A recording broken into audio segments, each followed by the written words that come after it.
Starting now, you can get a transcript of each week's Rich Dad Radio Show. Just visit www.richdad.com/radio and download a copy today. This is the Rich Dad Radio Show, the good news and bad news about money. Here's Robert Kiyosaki. Hello. It's Robert Kiyosaki, the Rich Dad Radio Show, the good news and bad news about money. And my sweetheart Kim will not be on the program today. She is doing her life's passion, which is to play golf. Today we have a fantastic show for you.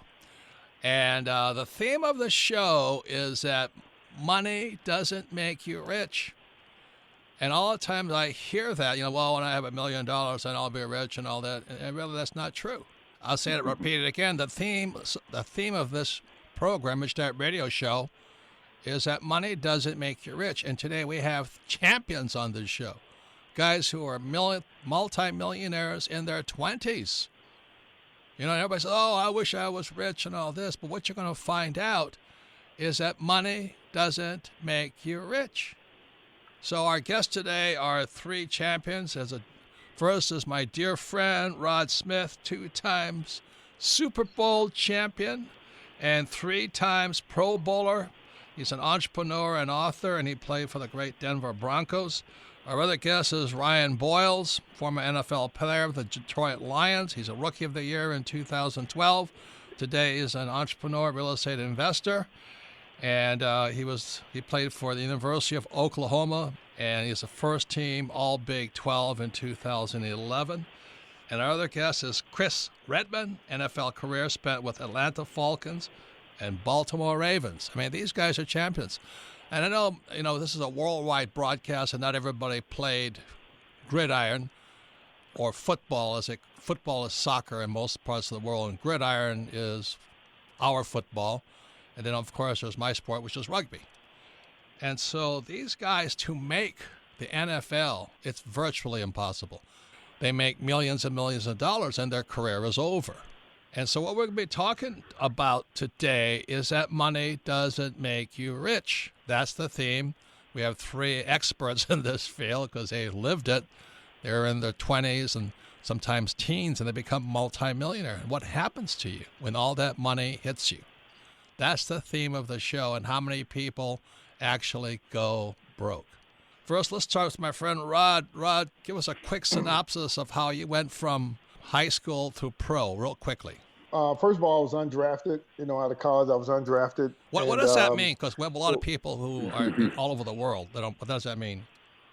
They have a draft where a team chooses you, and I didn't get drafted.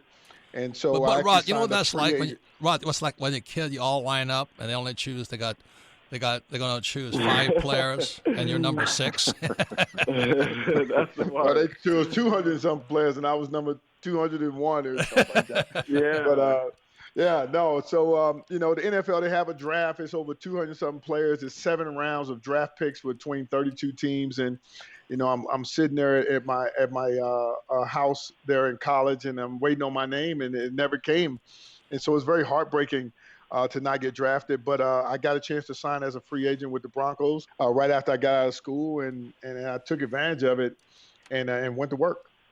That's fantastic. And you played how many years with the Broncos?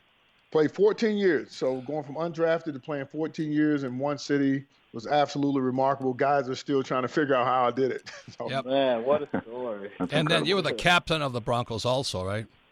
Yeah. At the end of my last 8 years, in Denver, I was the team captain, represented the team in negotiations and stuff with the union and everything. So, I kind of built my name and reputation in Denver, just working hard, and I kept my head down and went to work. And so it definitely wasn't easy, but it's a lot easier than going and get a job. How about that?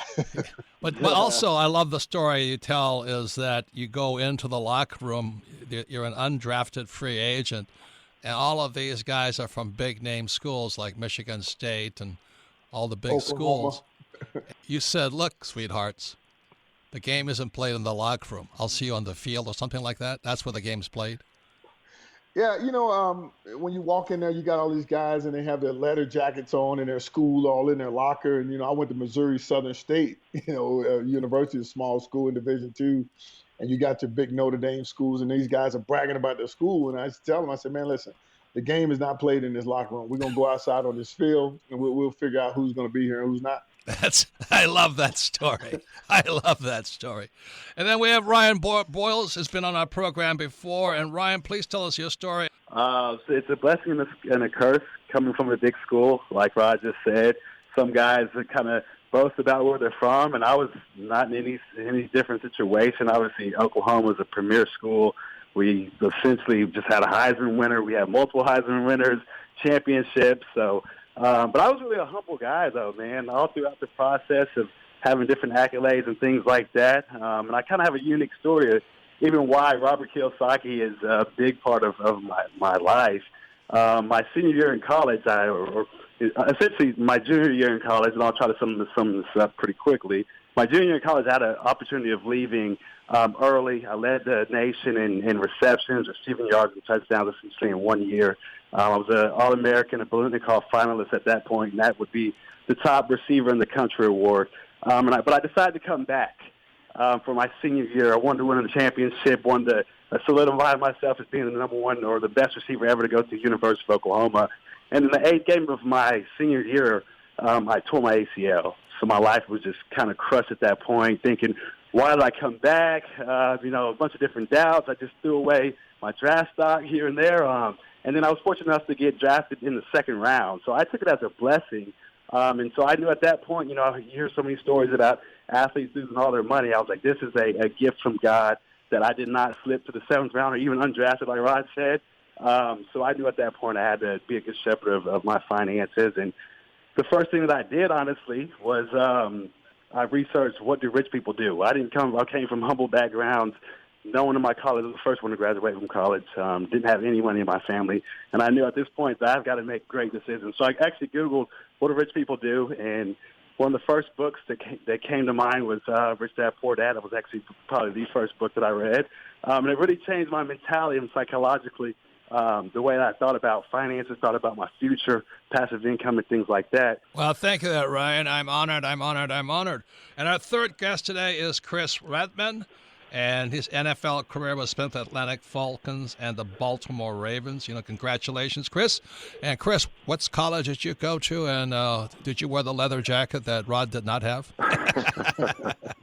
Well, first of all, Robert, thanks for having me on. And thank you. No, I didn't wear the leather jacket too much. I kind of went a little out of style, so I never really rocked the jacket too much. But I'm from Louisville, Kentucky. Here we're known for horses and basketball growing up in my time, and so. Coming out of high school, I was a National Player of the Year, so I had an opportunity to go to a lot of different schools. But my dad and my grandfather both played here at the University of Louisville, and I was just dying to be the 3rd generation to play football for the University of Louisville. It's just kind of where I've always wanted to play. So we stuck it out. We actually had a pretty good offense, ended up number 1 in the country, and did pretty well, and got an opportunity to get drafted to the Baltimore Ravens, where I was on a Super Bowl team. And kind of like you said, sometimes being rich, not everything, kind of championships sometimes is not all what it cracks up to be, too, because as soon as you're done with the championship, and Rod can obviously attest for this twice, but as soon as you're ready for another one. So it's kind of like, you can never get enough. And so, I kind of found, there's a lot of other things that can make you successful, and successful is kind of an opinion anyway. So what does it really take to be successful? So I had a great career, 9 years in an NFL, but, I see a lot of the financial struggles that, everyone kind of goes through at times. Your NFL career sometimes doesn't always, end up the exact way that you think it's going to happen. But, I think the smarter you are with your money during your career, that's the important part, and hopefully that's what we can do moving forward. So, well, congratulations, and for those of you who may not understand the NFL, National Football League, or gridiron, or football, or, what Americans call it, to be a quarterback, I think, is every kid's dream, except that I was a little fat guy, so I was on the line. I was a tackle. And then the quarterbacks are usually tall and good-looking. The linemen are fat and ugly, so I fit in the line. and the same as in rugby. I'm always on the front line as a prop, and I'm staring at some of the ugliest guys on earth. But you have to love the game. So today, once again, it's Robert Kiyosaki, the Rich Dad Radio Show. We're talking about the champions, Rod Smith from the Denver Broncos, Ryan Boyles from the Detroit Lions, and Chris Redmond with the Falcons and Baltimore Ravens. So what we're talking about is what happens when you're a young person, young man in this case, and they're saying that most athletes, they go bust, even though having millions of dollars. So let me start with Rod. What was it like to be a young man coming from a poor background and suddenly be a millionaire? Well, you know, one thing that was unique for me is because I didn't get drafted, and I didn't make $1 million in the NFL until my 5th year. See, I was already in, and I was making the minimum. First few years I was in the league. The minimum for me at the time was $100,000. Jesus, what a poor man! Wow! Hey, my first year I made $60,000. In my 3rd year, I was making $100,000, and the year we won the Super Bowl, I was the lowest paid receiver in the league, lowest paid starting receiver in the league. I was making $400,000. That's still a ton of money. Trust me, for me, growing up on welfare and food stamps, you gave me anything above $20, I considered myself rich. So, but one thing is, because I had that humble beginning, when the money started to come, I kept the principles.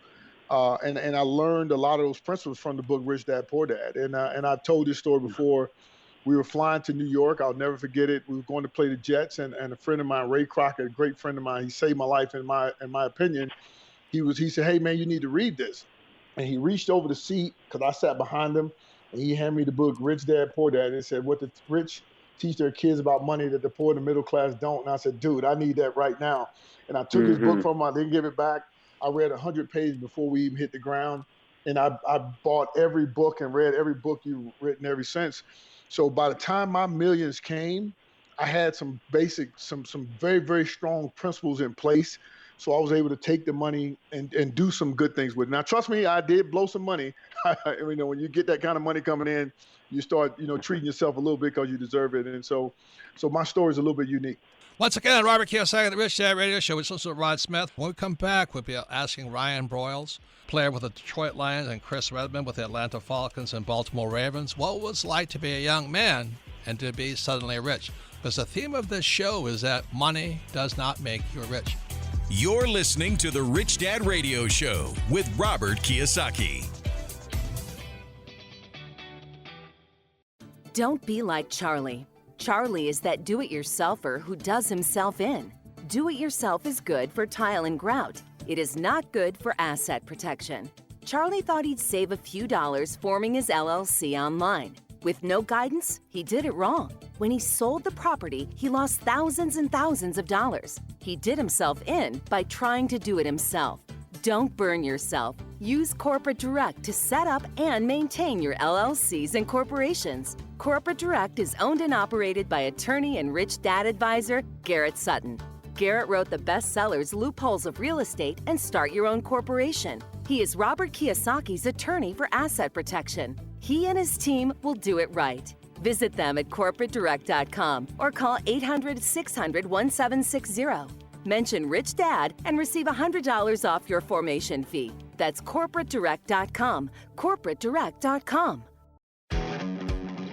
Log on to richdadradio.com while you listen. Now back to Robert Kiyosaki. Welcome back, Robert Kiyosaki, the Rich Dad Radio Show. Good news and bad news about money. And you can listen to this program on iTunes or Android anytime, anywhere.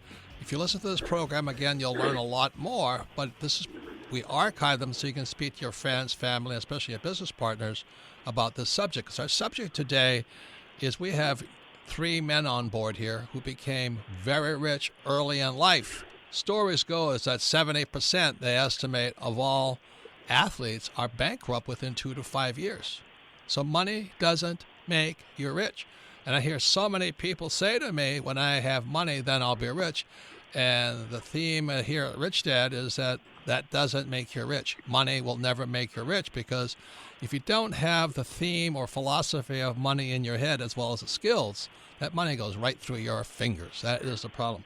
So I'm going to read you a funny story, because people always, and we have pro football players, gridiron. Everybody picks on them because they're not supposed to be the brightest guys on planet Earth. and the basketball players and, baseball players are supposed to be a little smarter, same as the gymnasts. But this is baseball great. I'll pick on him. Curt Schilling made $112 million over 20 years. But he went so broke that in 2013, he begged the Baseball Hall of Fame to return his bloody sock from a famous pitching performance against the Yankees so that he could auction it off. It brought in $92,000. But the guy had to, it was kind of like O.J. Simpson. He had to go get back his memorabilia to be able to make payments. So again, the theme of this show here, I mean, a bloody sock, my God, I wouldn't pay anything for that. But anyway, those baseball players, right, you guys? Die hard. Anyway, so we're going to talk about what it's like to be a young man and suddenly be very rich. We heard Rod's story, that he was fortunate. He didn't get the big bucks when he signed, and it took 3 or 4 years. So Ryan Broyles has a little different story. He got injured because he had the dedication and the loyalty to go back to his alma mater, University of Oklahoma, to play out his final year to support the team, and he gets injured. But that was a blessing in disguise. So Ryan, what is your story on that, and what was it like to become rich suddenly as a young man? Man, I think rich is relative, to be honest with you. I think it's just the way you look at it. I've got some interesting stories where I felt like $1 million was really nothing. So, for instance, when I was a rookie, Nate Burleson and Calvin Johnson, as a rookie, were some veterans. They both played great careers. One of them might be a Hall of Famer or will be a Hall of Famer, Calvin Johnson. They would always give guys, first, second round guys, hard times, calling us new money. So it was just like a theme of the year. Oh, hey, new money. Can you get us this? Can you get us that? And so they actually put me in my place one time. Not that I was out boasting or bragging by any means, but Nate Burleson was actually he sat next to me in the locker, and he says, you know what, that's good startup money. Growing up, making it to the NFL, you're like, wow, I'm rich. Now, I've signed for over $1 million right when I essentially got drafted. That was a lot of money. Not that I was out blowing it, but to me, I was like, wow, I made it. And so to have a veteran next to me that's making $500,000, $600,000 a game, and I'm making a small fraction of that, I was humbled. So I knew at that point, you know what, it's a lot of money, but in all reality, if I want to be a great player, I will get rewarded with those things. So mine was more about the rewards of being a great player instead of the actual money. But don't get me wrong, when I went back home, yes, people, they look at you different when you make different types of money. How old? So it's really it's a culture shock for you. So I think my process of coming into some money really opened my eyes. It made me be less flamboyant, I guess you could say. Not that I ever was, but I was more humble, more reserved. And so even at this point now, when I did have a little money, I'm well more educated than those that don't have any money. Whereas in all reality, if you have no money, you should be sticking to these principles even more than someone that does have money. So that's essentially where I am. So how old were you when you earned your first $1 million? 24. That's pretty young. So thank you for that story. And next, we're going to talk to Chris Redmond, NFL career spent with the Atlanta Falcons in Baltimore. What was it like to suddenly be a millionaire? Well, growing up for me, my parents were school teachers, so I never had all the money, but I never knew that. I always felt like I had everything I needed, and I was in a good school, and so I really didn't grow up, I feel like, wealthy, and I didn't really grow up poor. So I felt like I was kind of in the middle a little bit, I guess. I always wanted more, I always wanted to be, more and more successful. But I just remember in high school, Friday nights, I was like, man, it doesn't get any better than this. And then in college, winning a big game on Saturday, man, life doesn't get any better than this. Next thing you know, you're in the NFL, and you do get paid.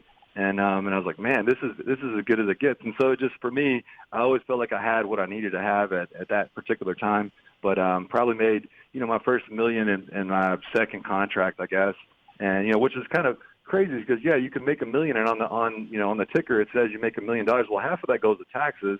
3% goes to your agent. You have other fees you have to take care of. I mean, a lot of that money is it looks a little bit different coming across the ticker on the screens. I think the concepts, obviously, that you, Robert, and Kim have came up with are spectacular for guys that are playing to have some type of residual income when you're finished playing. So if you start that while you're playing, so you don't go from making millions of dollars and then as soon as you walk off the field, you have nothing coming in. So I think there's something to be said there that guys need to look into that a little bit more to be ready for that next step in life. And it's a tough transition. It's kind of hard to redefine yourself after always being a football player your whole life. soon as you're done, everybody looks at your football play. You're so far behind in business and everyday life that, you put 100%. And you can ask any guy that played in the league, they put 100% on that field, and that's what you're concentrating on. You're not really concentrating on business and other things. You're concentrating on what your task. You're a professional athlete. You need to, that's where you put all your time in. The NFL does a good job. They have annuities for guys that now it's mandatory to be in, where you collect money. So there's good things that the NFL is doing, but I do think that guys should be more prepared, and hopefully, we can help out some of those guys for the future. Well said, well said. So what we're going to go into next is we'll talk about some of the horror stories, because that's what I love to hear. Everybody wants to hear.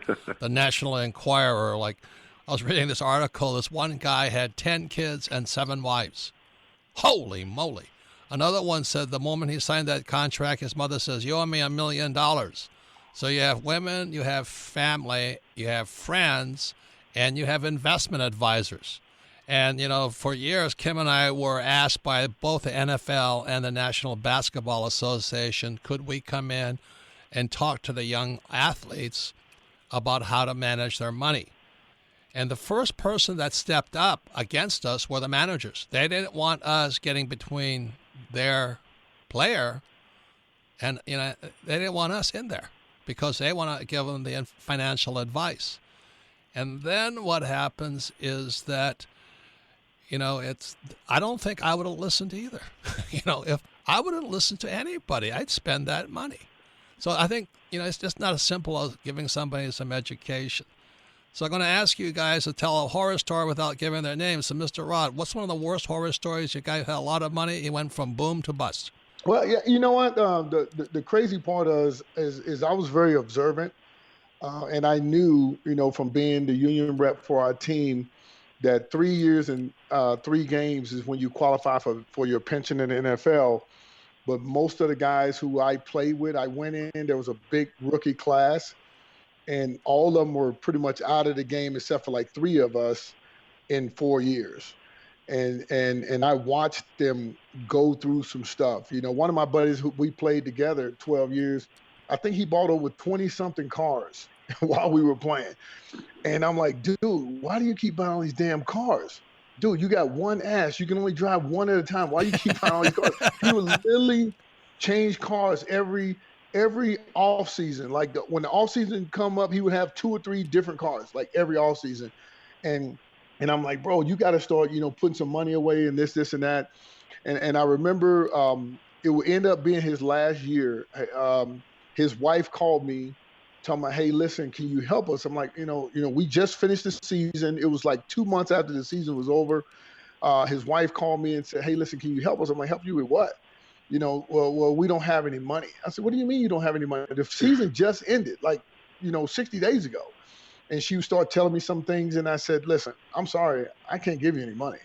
I said, for years, I've been trying to give you guys advice. And I can't give you any money. And I honestly had to leave it at that. It's hard that you could help a person, but I was really trying to help them, when we were in year 5 and year 6, trying to show them what I was reading in these little purple books. They could always see me in the back of the plane. They could see me in the training room. They could see me whenever there was some downtime when I was at that office. They saw Rod reading Rich Dad books. There was a bunch of them. And I can tell you one thing, there was a testament to not only you and your wife and your vision, but one year, Coach Shanahan let me train the rookies on financial literacy. I actually got to bring the rookies in, and I had the Rich Dad Poor Dad book, and I remember I had $30,000 in cash that I put on the table, and they were looking at it, and they was gawking over it. And I said, guys, all you spend way more than this going to Vegas. I said, every one of your cars costs more than this. You haven't made a dime in this business, and you've already spent way more than this. And they're like, no way, no way, no way. And I said, listen, because it's in cash, now it looks important. I said, but you've been spending it the whole time. And so I got a chance to actually teach financial literacy to the guys because I learned from you and because I would literally follow you all over the country, listen to your shows and go to different events where you were, because I didn't want to be on Where Are They Now? Those guys who leave the game and they have nothing, and they sound like, with Chris and Ryan, I'm just so proud of you guys because you don't fit that mold. And for me, that it terrified me that I would be one of those guys that they would look back and say, man, this guy used to have this and now he has nothing. So, that's one of my horror stories. I got plenty of them, but, I just wanted to share that one. Thank you very much. Hey, Ryan, we got about a minute left. Can you give an example of somebody who squandered it away? Yeah, well, you really don't have too many extreme stories, but I do have a friend of mine that, a guy that I've known for a long time that played excellent college football, got drafted in the league, and it seemed like he had his whole posse, or I guess entourage, that he kind of supported over the years. And he would go from, like Rod said, car to car, nice place to nice place, and then all of a sudden you get cut, and then you're essentially on social media living a life of struggle, a life of defeat. So obviously that's one of the stories that I have. And like Rod said, you never want to be one of those guys that has the world in your hands and then you just let it slip. So that's essentially how I see it all. Well, thank you for that. Look, once again, Robert Kiyosaki, the Rich Dad Radio Show. We're talking about what happens when you're the champion and you go from all of a sudden multimillionaire to broke. So when we come back, we'll find out more from Chris Redmond, if he has any stories or friends who squandered it away. And then we'll find out what Rod, Ryan, and Chris are doing today to be financially successful. You're listening to the Rich Dad Radio Show with Robert Kiyosaki. Robert Kiyosaki's Rich Dad Advisors have a great gift for you. Visit richdadadvisors.com and receive 5 free reports on business and investing success. 5 free reports that can help you right now. And while there, check out the Author's Choice audio series. Audio is a great way to learn. And for as little as 99 cents, you can download key chapters from all the Rich Dad Advisor books. You can listen to The Myths and Magic of Real Estate Investing, 7 Steps to Limited Liability, The 4 Pillars of Investing, Team Code of Honor, or The Psychology of Debt, among other great audios. For pennies, you can power up your skills for getting out of the rat race. So please visit richdadadvisors.com for your 5 free reports and your powerful and affordable audio chapters. That's richdadadvisors.com for great information that can help you right now. This is the Rich Dad Radio Show. The good news and bad news about money. Here's Robert Kiyosaki. Welcome back, Robert Kiyosaki, the Rich Dad Radio Show, the good news and bad news about money. We're talking to champions today, but the theme of this show is how money doesn't make you rich, because these champions became millionaires early in life, and many of their peers became poor early in life also after making millions. So money doesn't make you rich. You can listen to the Rich Dad Radio program anytime, anywhere on iTunes or Android. And you can listen to this program again on richdadradio.com. We archive this program because repetition is one of the ways we learn more. Listen to this program again, and you'll learn even more, because repetition is how we learn. But more importantly, if you have friends, family members, business associates, but especially young people, your children, have them listen to this program, because these guys here are not just champions, they're stars in their own right. And as a young person, I always looked up to them. So we're talking today about what are some of the pitfalls of being a millionaire young. You have friends, you have family and all this, but for every guy like me, one of the reasons I wanted to play football, that was a nice way to meet the girls. And unfortunately, I was a fat and ugly lineman, and the guys that got all the girls, or the chicks, were the quarterbacks. And I got nothing. So we have Chris Redmond.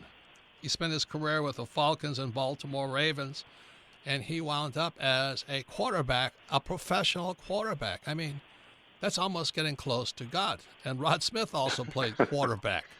So I don't know what that feels like. So Chris, what is it like, if you guys can chime in here, what does it feel like with women? What happens to guys when you're young and rich and famous? What happens with the women?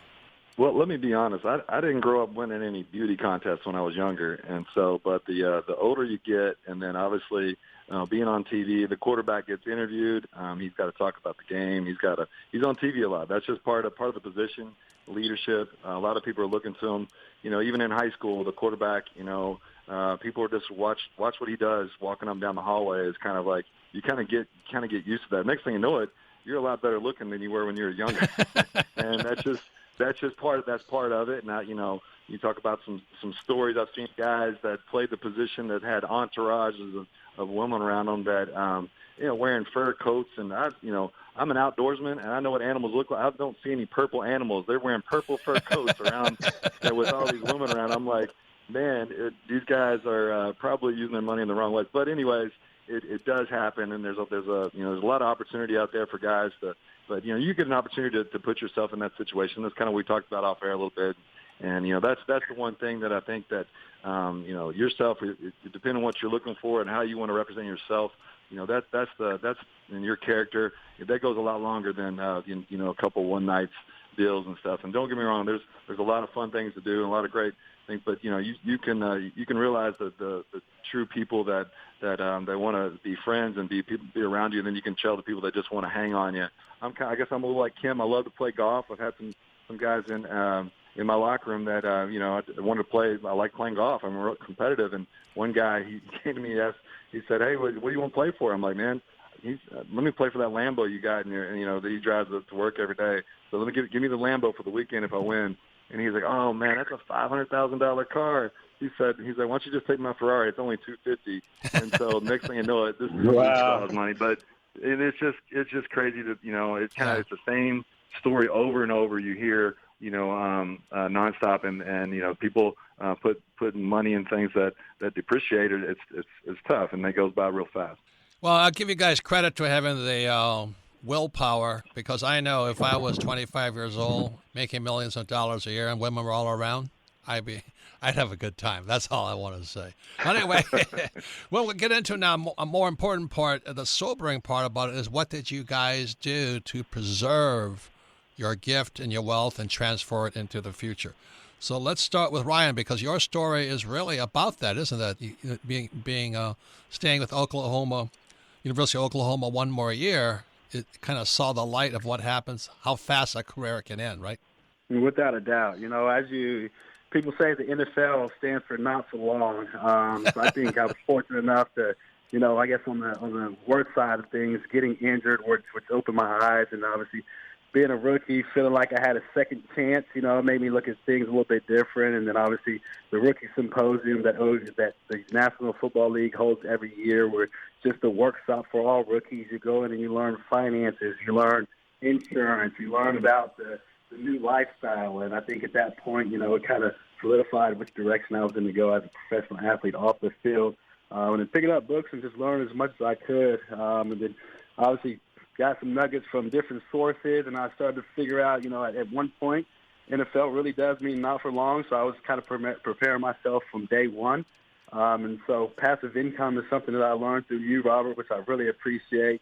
It's definitely worked out for my life so far to this point, so I try to make the best of all the investments I have. So initially I started out in the stock market and maneuvered into real estate and started to evolve a little bit more in that aspect. And I do want to mention one story that I do remember from reading from Rich Dad Poor Dad. We actually talked about it 2 years ago at your place when we did the radio show. You talked about investing in properties and using none of your own money. And so 2017, it kind of dawned on me, at some point you're going to have to use other people's money. And so what I started to figure out was buying distressed homes, fixing them up, adding value to it, put a tenant in, and you essentially have infinite returns when you pull your money out.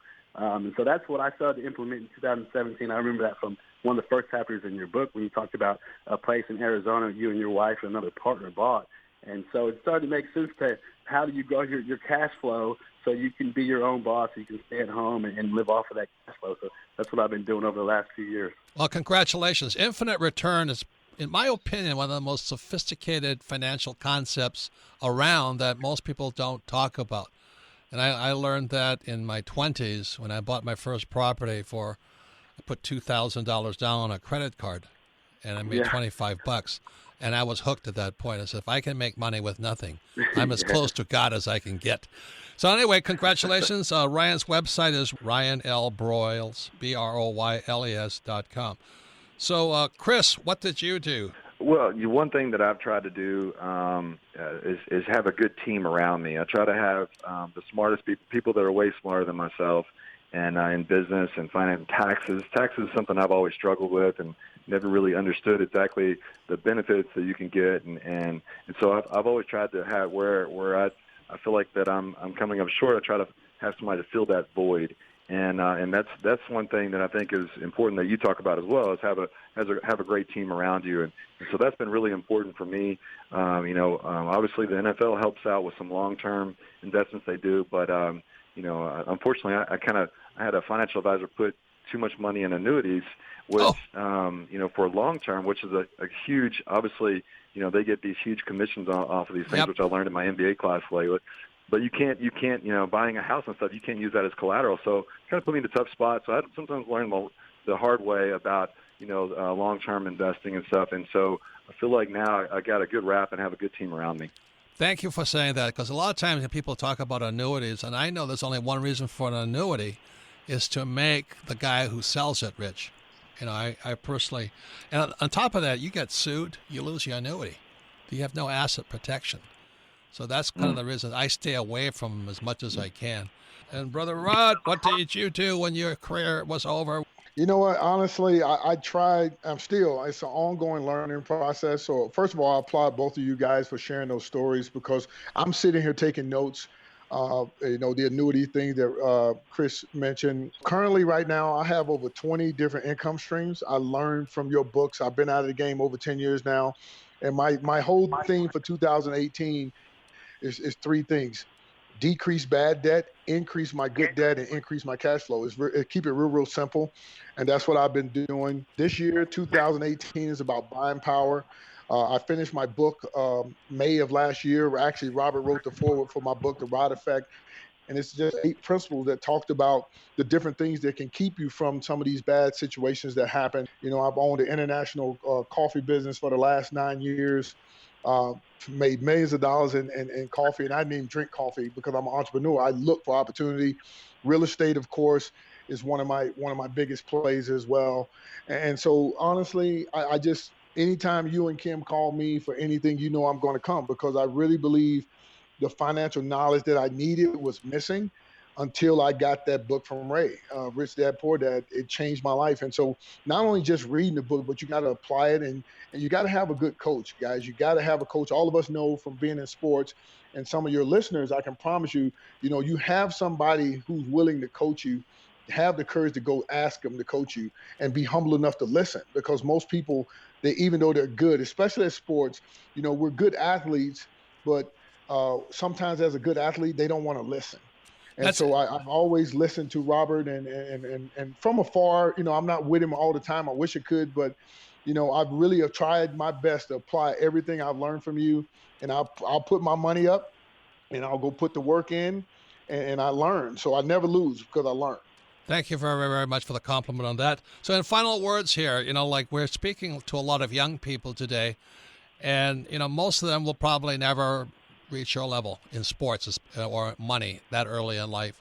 So even if they're not going to hit it that big, or they're not going to be that pro athlete or the Super Bowl winners, give any advice for young people. So we'll start with Chris. What would you say to young people about money today? I don't think you should get too caught up in how much money you make. I think it's what you do with your money. I think it's very important to how do you want to leave a legacy? Do you want to leave it, just buying yourself things, or do you want to help the community around you? I always feel better when, trust me, I use my competitive juices from football in the business world now. For me, making money is kind of like a scoreboard. I try to, run that scoreboard up as much as I can, but I want to do some good things with that money. Congratulations. Thank you for that. Ryan, what do you advise for younger people? I think just to keep it simple with the basic fundamentals, like you speak about, like a lot of financial people speak about. Understand your credit scores, understand profit loss, understand, insurance rates, understand interest rates. Just learn the simple basic things, because obviously no matter what amount of money you amass, all those principles stand true. So just to keep it simple with those guys, really just understand financial literacy. Right. Congratulations. And Rod, I want everybody recommend his book, The Rod Effect, because I saved Rod for last year, because, you see, Rod came from the projects to superstardom. And a lot of times the people that lose their money come from projects. And so that project mentality travels with them into stardom. So his book, The Rod Effect, is a crucial book for anybody especially if you have a poor person or you're raised in a poor mentality, because a rich mentality is very, very different than a poor mentality. And the reason I love Rod's book, The Rod Effect, is simply because I had to do the same thing. I had to shift from my poor dad, PhD, academic mentality to an entrepreneur's mentality. And the mentalities are different. So shaking my upbringing, even though we're never well off, but just kind of a poor person's mentality, poor academic mentality to a rich, has been a struggle for me. So, Rod, what would you like to say to the young people today? How to get rid of the poor person's mentality, or whatever you want to talk about? The first thing I would say is, based off what you just said, the rich mentality is attainable, and it doesn't cost you anything. My book, you can download it for free. You can literally download it for free. I didn't write the book for profit. I wrote the book for purpose, because someone gave me your book, and it changed my purpose, which increased my profits. So I want the people who grew up with that mentality of well, I got to have money first, because that's the theme of the deal. Money doesn't make you rich. Most people think you got to have all this money. If you got a broke mentality, you're going to be broke again very quickly. It has nothing to do with the money. But wouldn't you say, Rod, Rod, Go wouldn't ahead. you say that's why they go broke, is they have a poor person's mentality? Absolutely. And they're given money? Absolutely. 100%. Ryan said something so key at the beginning of this program. He said as soon as he got that money, he went, what do rich people do? He went, looked it up. See, most people won't do that. They'll just go copy what rich people do. They won't go look it up. Why do they do it? It's what you need to find out. And I love your book, because it's all your books. It doesn't cost you an arm and a leg. You can download this stuff. You can get stuff off YouTube. You can get it from the internet. You can learn how to think rich before you ever get the money. If you can do it before you get the money, it's better, because those learning curves cost, and they cost a lot. You know, trust me, I've had some bad investments, of course, and I learned from them. But if I wouldn't have learned early on, it would have been worse off. I would have been one of those "where are they now" stories. Right. So, Rod, how do they download your book? Where do they go to? Yeah, if you go to rodeffect.com, it'll be two little things. You click it, and it says you go to the bottom of it, you can download it for free. I mean, if somebody wants a hard copy, well, I actually autograph it and personalize a message to every person. You know, like I say, I do that as well. But I just attribute writing that book finally, because your book, that one book specifically, changed my life. So my goal was to give it back, give some of this information back, and everybody's going to go through their own thing. But that's why you got to have a coach, guys. You got to have somebody you can have real conversation with, not some yes men, not somebody who's going to just say yes to everything you say and do, and because they're getting a check from you. You want somebody who will check you and say, hey, no, dude, you're about to make one of the worst decisions of your life if you do that. You got to have those type of people in front of you, and that's a rich mentality. Every rich person I know has a coach. Amen. They did not get there on their own. So Amen. Rich, So if I could plug, we are Rich Dad's coach here, Rich Dad's Education. That's true. Because absolutely. Yeah. And also another thing is that business, entrepreneurship's a team sport. Yes. And most people go to school and they want to be the smartest, they want to do it on their own.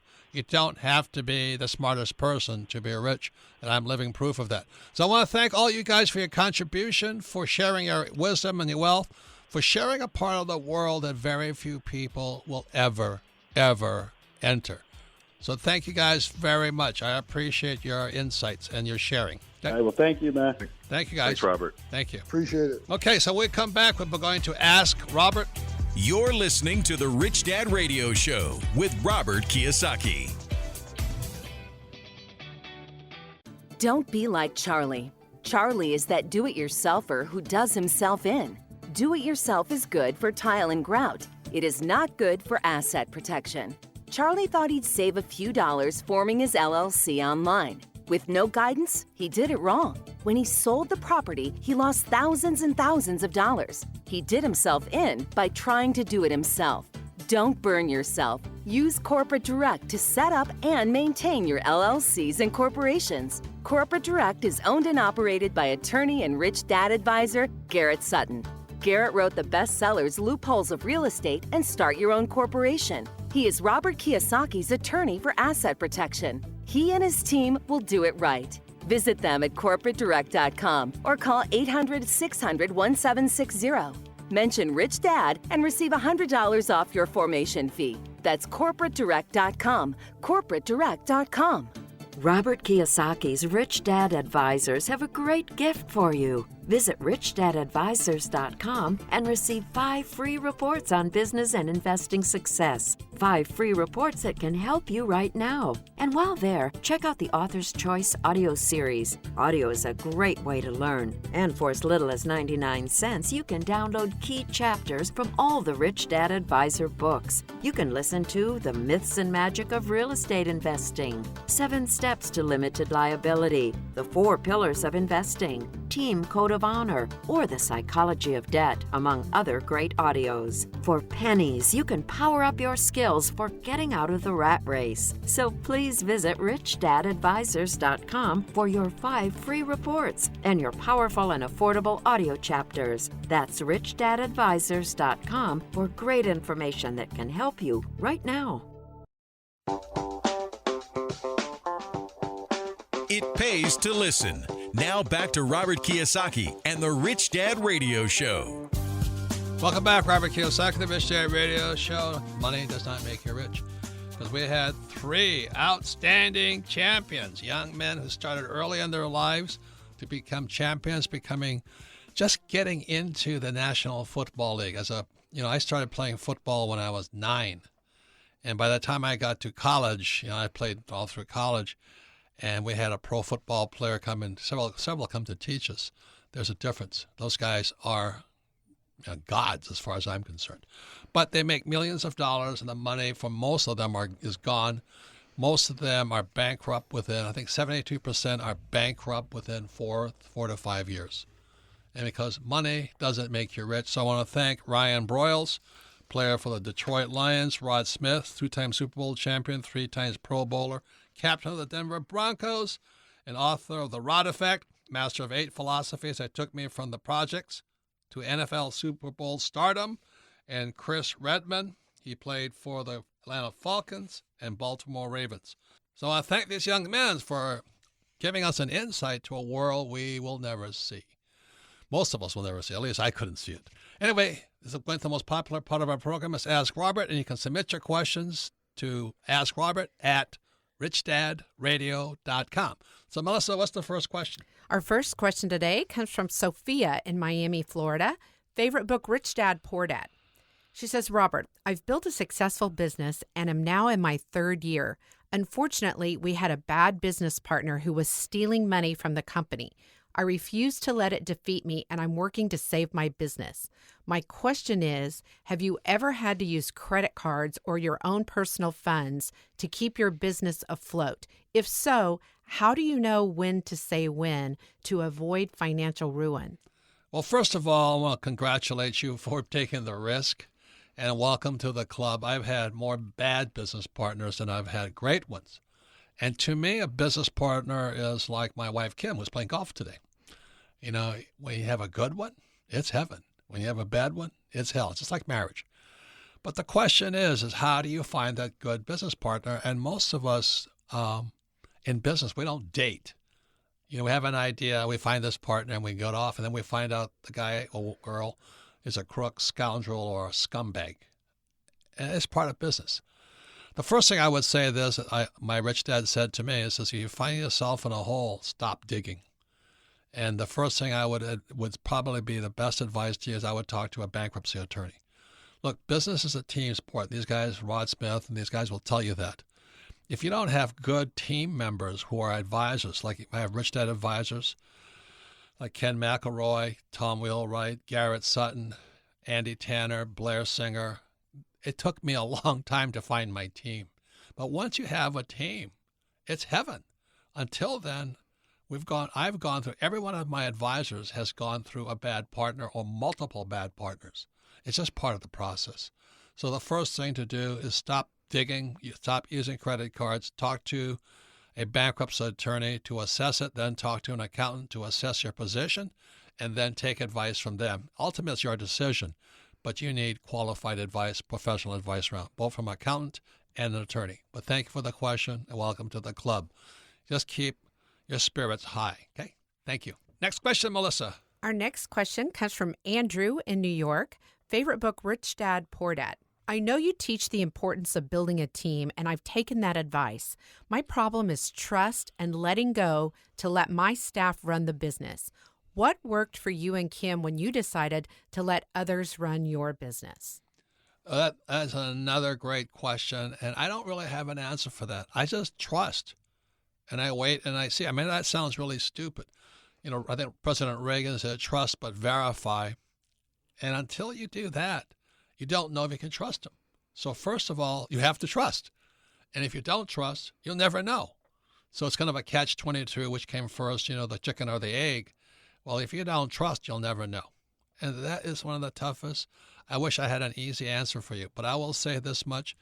All of my advisors, including my sweetheart Kim, will say this. You cannot do a good deal with a bad partner. Now, the good news is out of every bad deal comes a great partner. So you got to let go, too. So I met Kenny McElroy, and he and I have gone on to make literally probably several $100 million, But he came from a bad deal. We met through a bad partner. And this partner, I won't mention his name, he wound up in jail. But it didn't mean Kenny and I had to go to jail. My first wife, Janet, she found out I was a bad partner. And, I fooled around a lot. And so Janet said to me, don't get married until you can stop fooling around. So once the moment I vowed I could stop fooling around, I met Kim. Now, Kim would never put up with me if I fooled around. You see, I understand all of this stuff is that you have to look at yourself, too, is what I'm saying. Kenny would not do business with me if I was a bad partner. And Tom Wheelwright would not back me up on taxes if I was not an honest person. Garrett Sutton would not back me up in the law if I was a crook. And I have a lot of friends, and they think, what they say is that, why do you know the law? So you can get around it. That's not my idea of the law. But these guys, that's what they do. Another friend, of course, is a Russian. He says, the law? That's only a suggestion. Well, he's my friend. I like him a lot, but I won't do business with him because I obey the law. So there's legal laws, ethical laws, and moral laws. And until you're clear on that, it's really, really dangerous as to what kind of partner you've had. Because I've had the same problem. I've had attorneys who stole from me. I remember some of the worst people that steal from me are the guys who lead off with a handshake. Hi, are you a Christian? I'm a good Christian. Somebody has to lead with I'm a good Christian. I go, if you have to say it, you're probably not it.